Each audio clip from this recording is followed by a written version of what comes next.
ईशान चाहता है कि शादी हो जाए पोस्टपोन। जी हाँ, हम बात कर रहे हैं स्टार प्लस के पॉपुलर टेलीविजन शो गुम है किसी के प्यार में के बारे में, जहां आगे आने वाले एपिसोड में आप देखेंगे कि एक और सवी और ईशान देखते हैं कि जो ब्लड डोनेट करने आया है वो और कोई नहीं बल्कि हरणी का ही पति किरण है।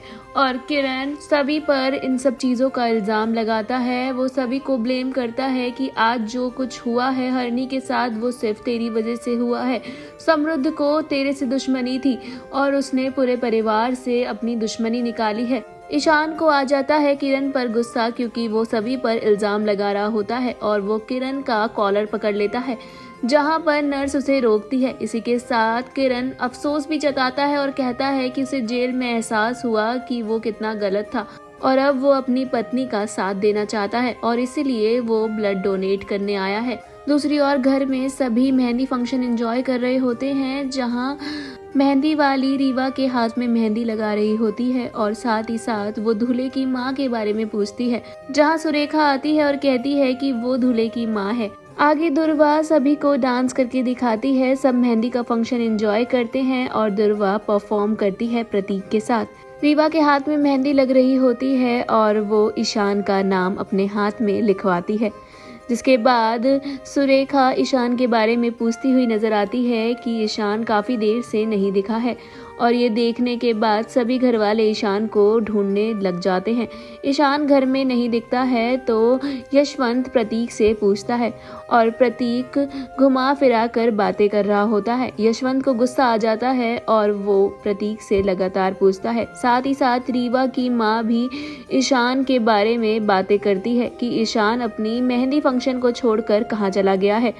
इतने में ही दुर्वा बताती है कि उसे पता है ईशान कहाँ गया है। वो सभी की ब्लड वाली फोटो दिखाती है। वो कहती है कि ज़रूर ईशान दादा सभी की मदद करने चले गए होंगे और प्रतीक भी बाद में बता देता है कि हाँ वो वहीं गया है। जिसके बाद प्रतीक सवी को कॉल करता है और सवी ईशान से कहती है कि प्रतीक सर मुझे कॉल क्यों कर रहे हैं, और प्रतीक का कॉल देखकर ईशान सभी के फ़ोन से प्रतीक से बात करता है। प्रतीक बताता है कि घर में सबको सब पता चल गया है और वो बहुत ज़्यादा गुस्से में है। ईशान जल्द से जल्द सभी से माफ़ी मांग कर और वहाँ से निकलता है। वो कहता है कि कोई भी प्रॉब्लम हो तो मुझे बताना। ईशान जल्द ही रीवा के पास पहुंचता है और उसे मनाने की कोशिश करता है। रीवा बहुत परेशान और रो रही होती है, जहां ईशान रीवा को मनाने में ये कह देता है कि हमें लगता है हमें अपनी शादी पोस्टपोन कर देनी चाहिए। ये सुनने के बाद रीवा को और भी ज़्यादा गुस्सा आ जाता है और वो शादी तोड़ने तक की बात कह देती है। ईशान रीवा को शांत कराने की कोशिश करता है और उसे मनाता है। वो कहता है कि मुझसे गलती से ये बात कह दी गई, मैं नहीं चाहता, मैं बल्कि इस शादी को लेकर काफ़ी एक्साइटेड हूँ, बस मैं थोड़ा परेशान हूँ।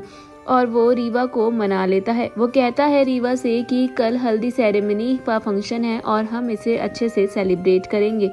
रीवा मान जाती है और ईशान और रीवा एक दूसरे के गले लग जाते हैं। इसी के साथ आगे आप देखेंगे कि अगले दिन किरण हरणी के पास बैठा होता है और कहता है कि तुम्हारे बचने के चांसेस बहुत कम हैं। मैं चाहता हूँ तुम मर जाओ और उसके बाद मैं तुम्हारी बहन से शादी कर लूँ, जिसके बाद मैं अपना वो मकसद पूरा कर सकूँ जो मैं करना चाहता हूँ। जी हाँ, किरण के इरादे बिल्कुल भी ठीक नहीं हैं और वो सभी से शादी करना चाहता है। वहीं सभी भगवान के आगे विनती कर रही होती है और जल्द से जल्द अपनी बहन के ठीक होने की कामना करती है। वहीं आगे शो में क्या होता है इंटरेस्टिंग है जानने के लिए stay tune on volley TV.